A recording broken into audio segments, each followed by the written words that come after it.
नमस्कार, मैं कुमार श्रीकांत आपका स्वागत कर रहा हूं और आज एक ऐसे मुद्दे पर हम बात करने जा रहे हैं, जिसे बहुत सारे लोग कह सकते हैं कि चंदू खाने की खबर है, ये हवाबाजी है, ये गपबाजी है और बस बहुत सारे लोग ये भी कह सकते हैं कि इस मामले में कुछ ना कुछ सच्चाई है।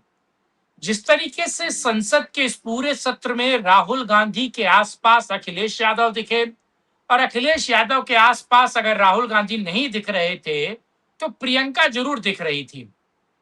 36 सीटें समाजवादी और 6 सीटें कांग्रेस के हत्थे चढ़ी थी 2024 के लोकसभा चुनाव में।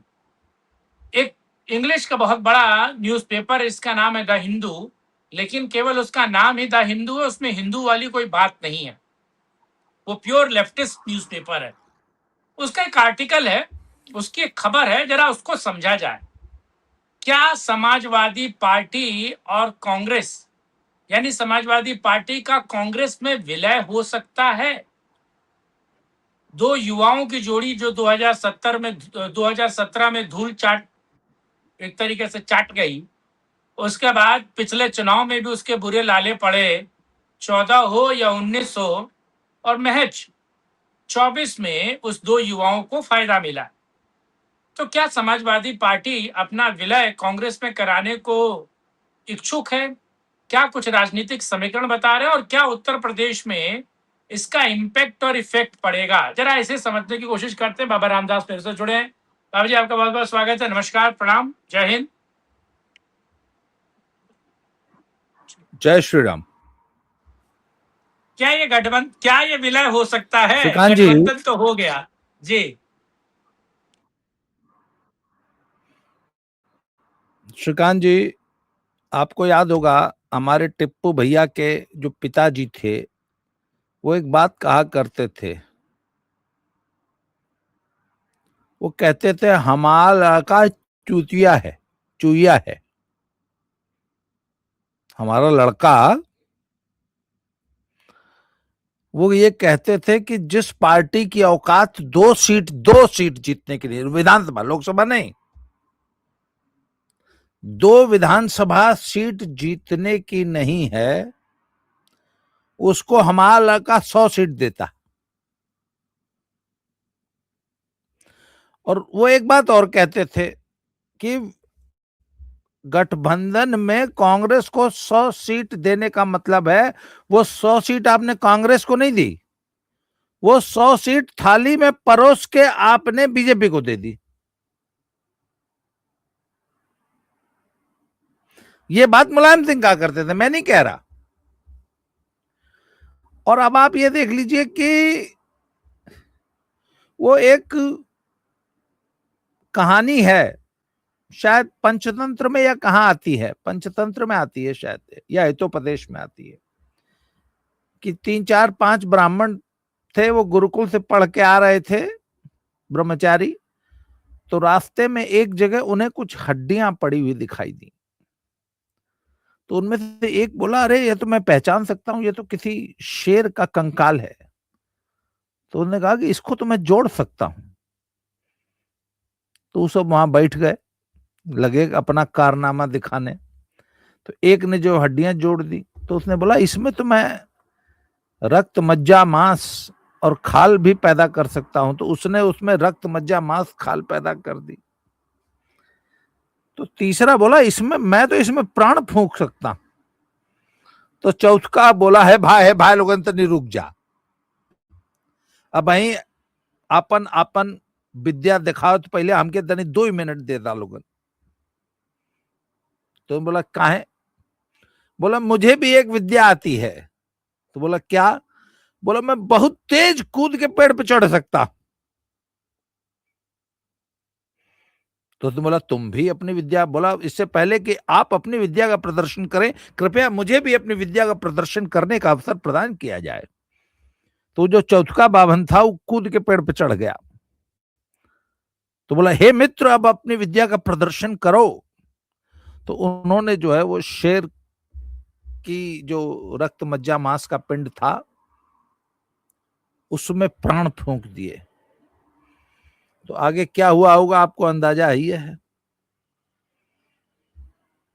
खैर जो चौथा जो कूद के पेड़ पे चढ़ गया था वो बाद में नीचे उतरा, उसने फिर अपने गांव में जाके वो कहानी सुनाई होगी। तो सब एक बात बताऊं आपको, जिस कांग्रेस पार्टी का समूल नाश कर दिया था मुलायम सिंह ने,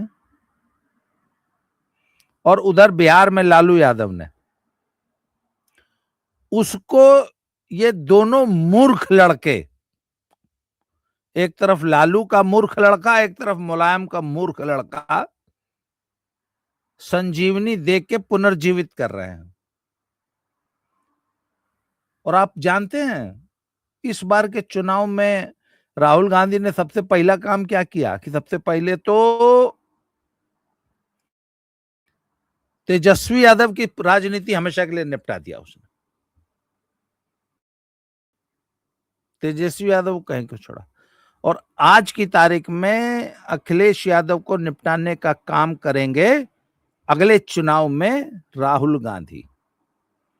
राहुल गांधी में इतनी राजनीतिक परिपक्वता है ही नहीं कि वो इस बात को समझ लें, जबकि उनका मुख्य उद्देश्य क्या होना चाहिए कि उत्तर प्रदेश की सत्ता आए चाहे न आए, कांग्रेस को हमेशा के लिए समूल खत्म, जो उसका 2, 4, 5, 6% वोट बचा है ना यूपी में, उसको भी समाप्त कर दिया जाए।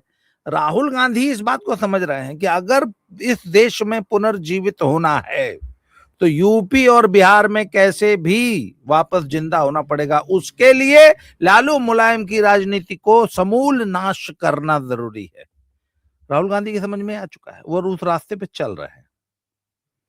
पर अखिलेश में इतना बौड़म बुद्धि है कि उसको अकल ही नहीं है कि वो उस मरे हुए शेर को जिंदा कर रही है जो पैदा होता ही सबसे पहले उसको खाएगा। तो अब बात यह है कि क्या अखिलेश कांग्रेस के साथ विलय कर सकते हैं, जैसा कि हालांकि आपने कहा, आपने खुद कहा चंडू खाने की खबर है, पर भैया इसमें चर्चा तो हो सकती है ना कि क्या वाकई सपा का कांग्रेस के साथ विलय संभव है। देखिए राजनीति तो है ही संभावनाओं का खेल, राजनीति में कुछ भी संभव है, पर एक मृत प्राय पार्टी को अखिलेश क्यों जिंदा करना चाहेंगे। अच्छा, अखिलेश अगर कांग्रेस में विलय करेंगे तो उस इतनी बड़ी कांग्रेस में अखिलेश की स्थिति क्या होगी, उत्तर प्रदेश के एक छत्रप के रूप में।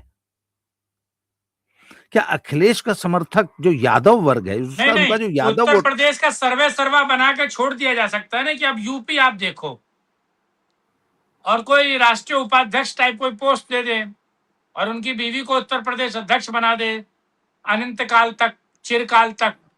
ये भी हो सकता है ना भाई। टर्म्स तो अखिलेश के भी माने जाएंगे, केवल राहुल गांधी के थोड़ा ना माने जाएंगे अगर विलय की स्थिति उत्पन्न होती है तो इसका मतलब साइकिल जो है चुनाव चिन्ह उसका विलय हो जाएगा हाथ के पंजे में, आप ये कहना चाहते हैं।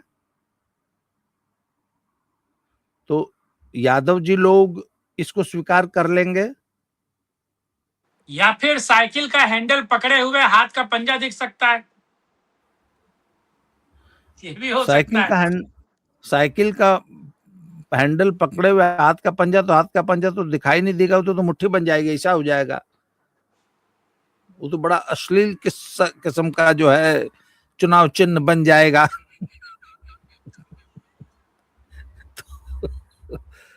तो अश्लील तो है दोनों यूपी के अखिलेश और राहुल अश्लील तो है ही, अब अश्लील तो चुनाव मुझे एक बात बढ़िया है। बताइए, हाँ। नहीं, मुझे एक बात बताइए, राजनीति में भविष्य तो आपके हाथ में है नहीं, कल को क्या परिस्थितियां बनेंगी, और कल को दूध की मक्खी की तरह निकाल के फेंक दिया तो 5 साल बाद एक बार मौका दिया और अगले साल जो है दूध की मक्खी की तरह निकाल के फेंक दिया तो क्या होगा। तो क्या समस्या है, फिर से दुकानदारी शुरू हो जाएगी, टोला टपाटा लेकर फिर से तैयार हो जाएंगे, रेहड़ी पट्टी फिर से लगाने लगेंगे।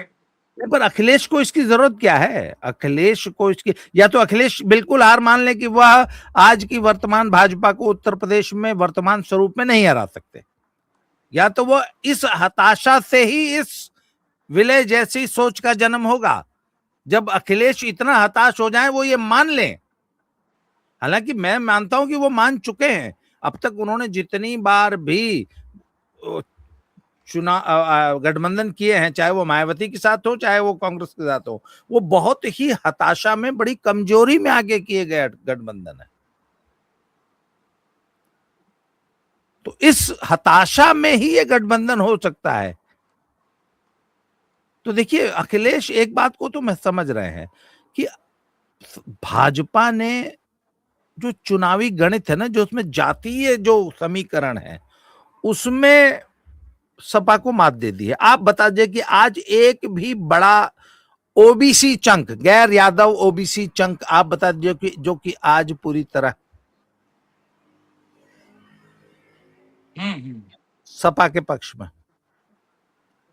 ये जो गोरखपुर वाली घटना हुई, आपको नहीं लगता कि इससे जो है कुर्मी जो है वो कंसोलिडेट हुआ है? नहीं, आपको लगता है कुर्मी ऐसा? और पासी वोट तो उत्तर प्रदेश में कुर्मी और पासी वोट बीजेपी या फिर वो समाजवादी के बंधुआ मजदूरों की तरह काम नहीं कर रहे थे। वो तो वो देख रहे थे कि उनका कैंडिडेट कहाँ है, कहाँ वो जीत सकता है। वो कांग्रेस में हो, बीजेपी में हो, समाजवादी में हो, किसी को भी उसको जिताने का काम कर रहे थे। खासतौर से कुर्मी पासी लोध वोट तो ये काम कर रहा था। ये नहीं तो नहीं, क्लियर है पर ना। इन कुर्मी, एक मिनट, कुर्मी पासी उसी कंडीशन में सपा को वोट देता है जहां उन्होंने उनके कैंडिडेट को टिकट दिया है। और ऐसी सीट ज्यादा से ज्यादा कितनी हो जाएगी पूरे यूपी में? 5-7 कुर्मी, 5-7 पासी, 10 सीट। तो बाकी नहीं, मध्य उत्तर प्रदेश से लेकर वो जो बस्ती गोंडा वाला इलाका है, वहां पे तो अच्छा खासा वोट है ना इनका। नहीं नहीं, पर वो वोट एन ब्लॉक बीजेपी को भी पड़ता है, सिर्फ उसी कंडीशन में कटता है जब कोई कुर्मी या पासी सपा से खड़ा होता है।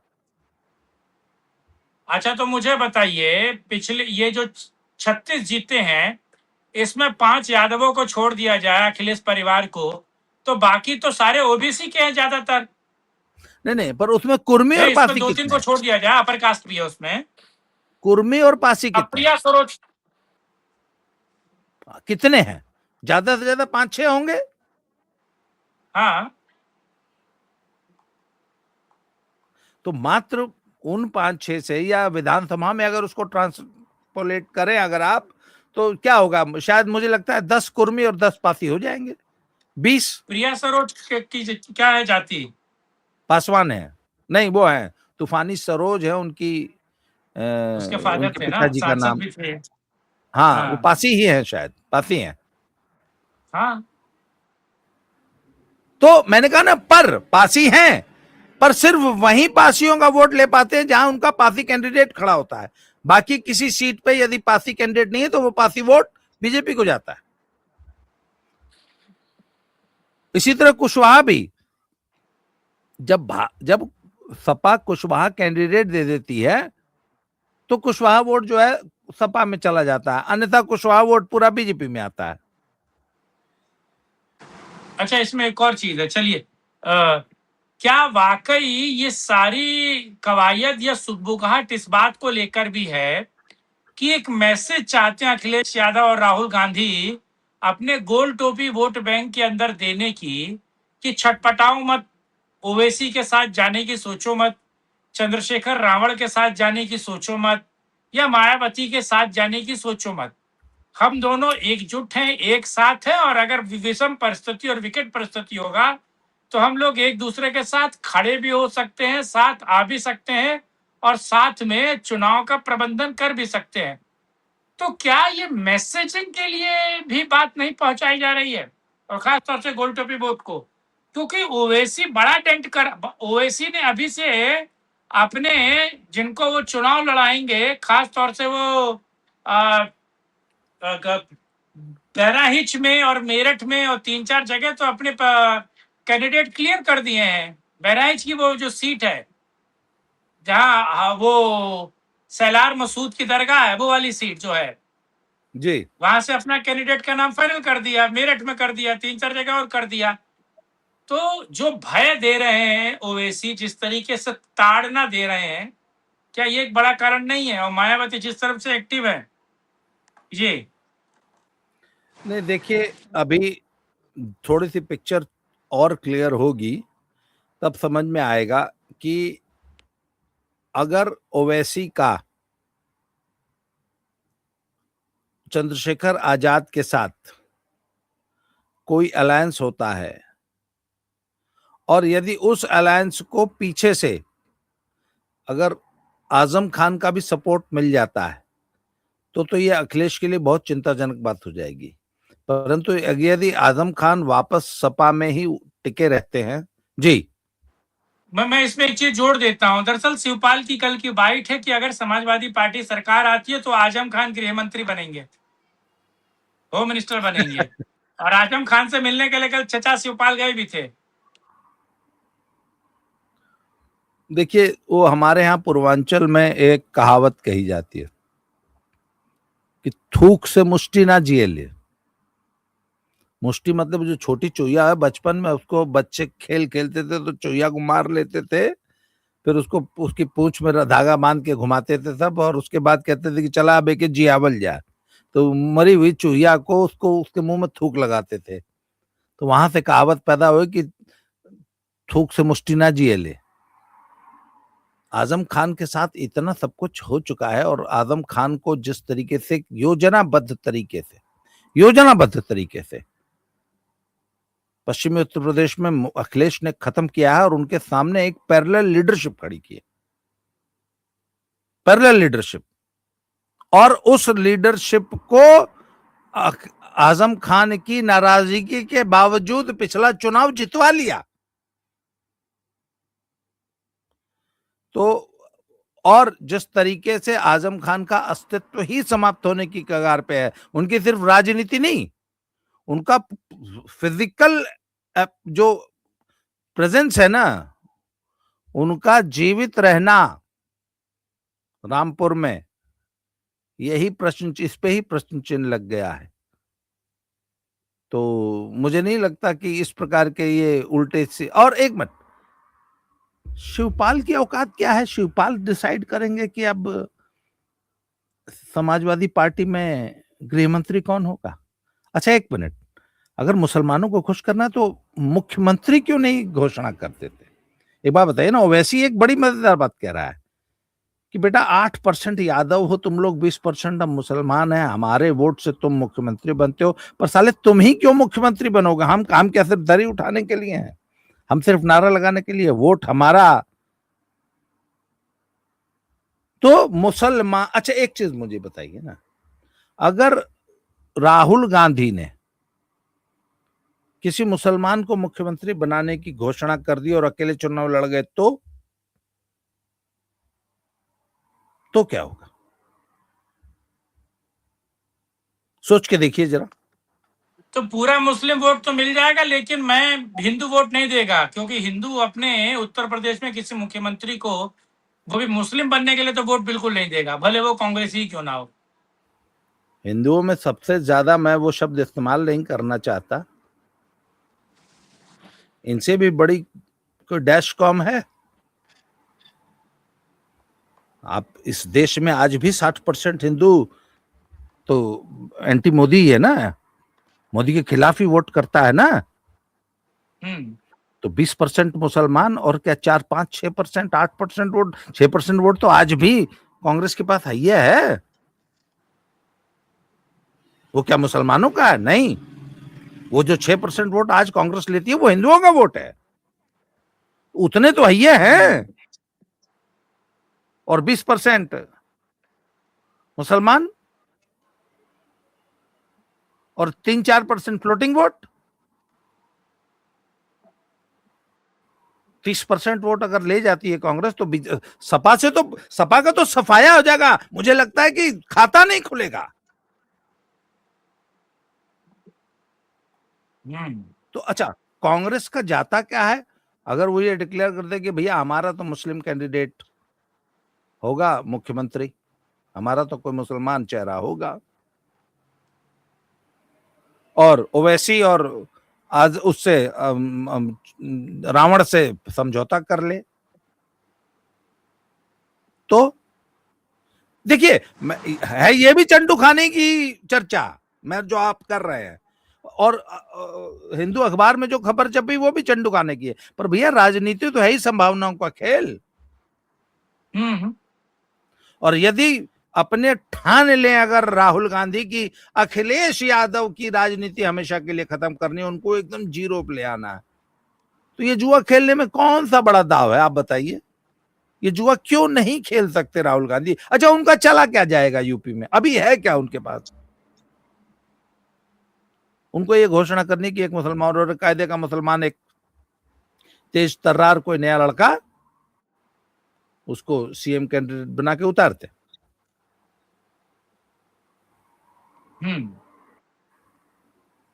इसकी संभावना आप कितनी देखते हैं? इसकी संभावना तो नगण्य है, लेकिन राजनीतिक संभावनाओं का खेल है, हो तो ये भी सकता है।